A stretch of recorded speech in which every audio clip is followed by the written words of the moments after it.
Hello everyone, welcome to efforts. आज हम पढ़ने जा रहे हैं क्लास 6 की हिस्ट्री का first chapter, what, where, how and when. इस वीडियो में हम बिल्कुल टू द पॉइंट बातें करेंगे और जितनी भी इम्पॉर्टेंट चीज़ें हैं इस चैप्टर में उन सबको डिस्कस करेंगे। तो चलिए बिना टाइम वेस्ट किए स्टार्ट करते हैं।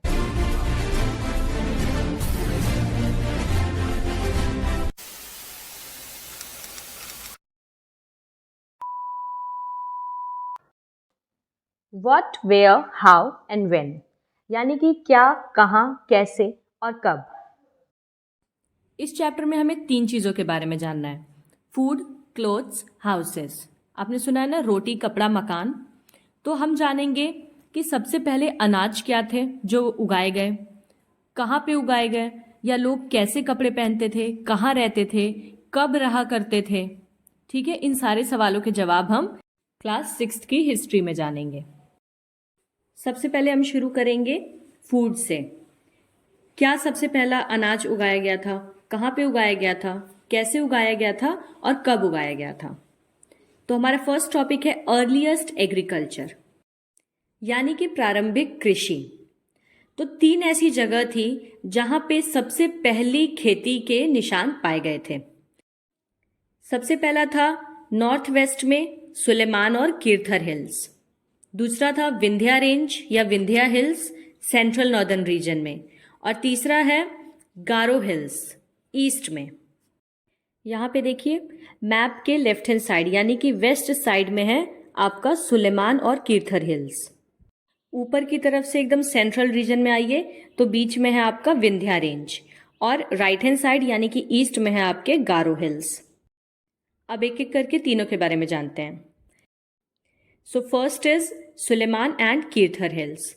इसकी लोकेशन क्या है? पाकिस्तान। कौन सी नदी के पास है ये? इंडस रिवर के पास। अच्छा, इंडस नदी जो है उसको हिंदी में सिंधु नदी कहते हैं, ठीक है, जिसकी 5 ट्रिब्यूटरीज हैं। ट्रिब्यूटरीज मतलब क्या? जब एक बड़ी नदी में से कई छोटी छोटी नदियां निकल के बहती हैं उन्हीं को ट्रिब्यूटरीज कहा जाता है। तो इंडस नदी की 5 ट्रिब्यूटरीज है। कौन कौन सी आपको याद कैसे रखनी है? RCB JS। R for Ravi, C for Chenab, B for Beas, J for Jhelum और S फॉर सतलुज। और सबसे पहली क्रॉप्स वीट और barley Sulaiman and Kirthar hills के पास मेहरगढ़ में आज से 8000 साल पहले उगाई गई थी। तो सुलेमान और कीर्थर हिल्स के बारे में आपको 3 बातें याद रखनी है। पहली, उसकी लोकेशन कहाँ है? पाकिस्तान में। दूसरा, किस नदी के किनारे है वो? इंडस रिवर के किनारे। इंडस रिवर की ट्रिब्यूटरीज भी याद रखिएगा। और तीसरी चीज कि सबसे पहली क्रॉप्स वहां पे उगाई गई थी वीट और बार्ले, जो कि मेहरगढ़ में आज से 8000 साल पहले हुआ था। नेक्स्ट है विंध्या रेंज। ये पहाड़ों का एक समूह है जो कि 5 राज्यों में फैला हुआ है। MP यानी कि मध्य प्रदेश, UP यानी कि उत्तर प्रदेश, छत्तीसगढ़, गुजरात और बिहार। ये नर्मदा नदी के किनारे बसा हुआ है।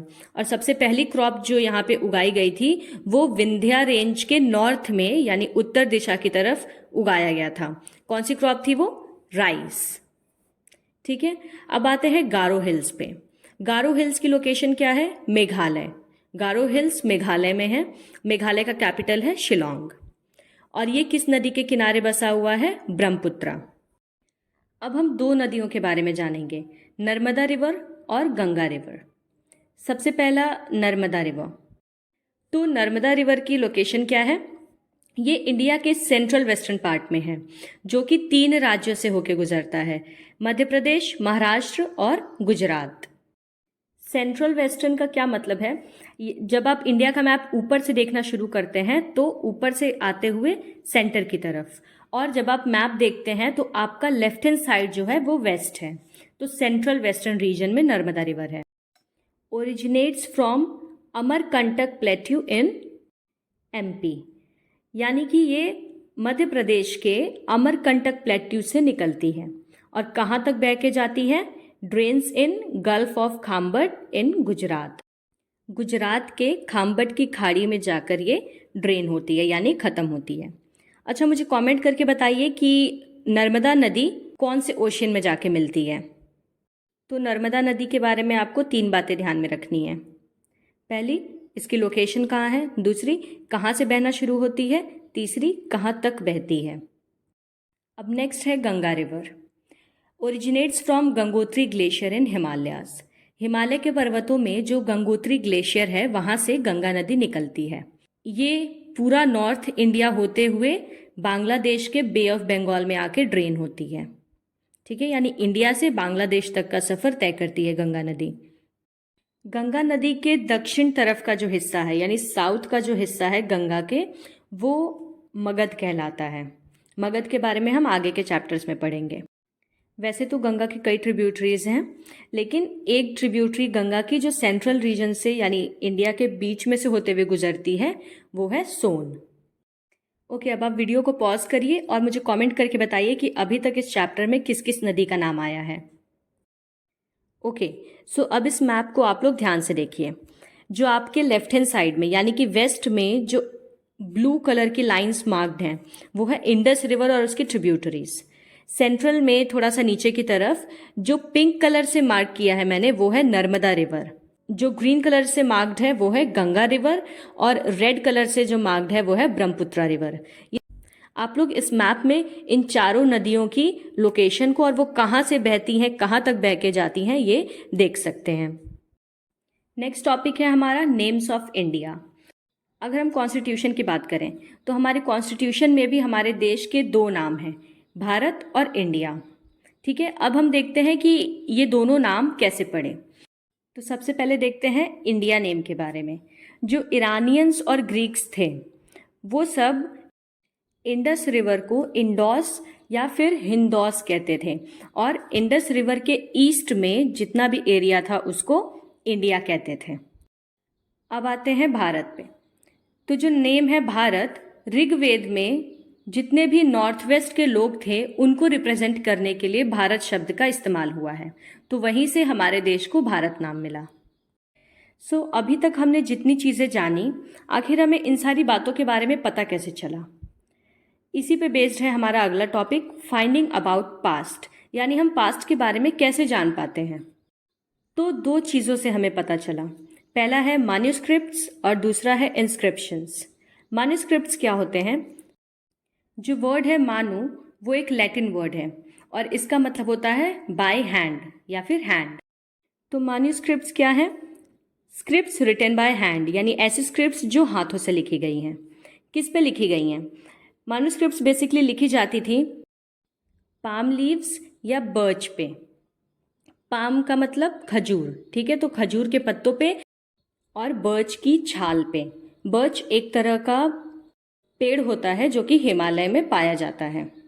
मैन्युस्क्रिप्ट्स हमें किसके बारे में बताते हैं? ये हमें रिलीजियस बिलीव्स, लोगों की मान्यताओं के बारे में, जो लोग पूजा पाठ किया करते थे, जो भी नियम किया करते थे, राजा महाराजा, वहाँ की दवाइयाँ, औषधि और किस तरह के विज्ञान उस ज़माने में लोग फॉलो करते थे, इन सब चीज़ों के बारे में हमें मैन्युस्क्रिप्ट्स बताते हैं।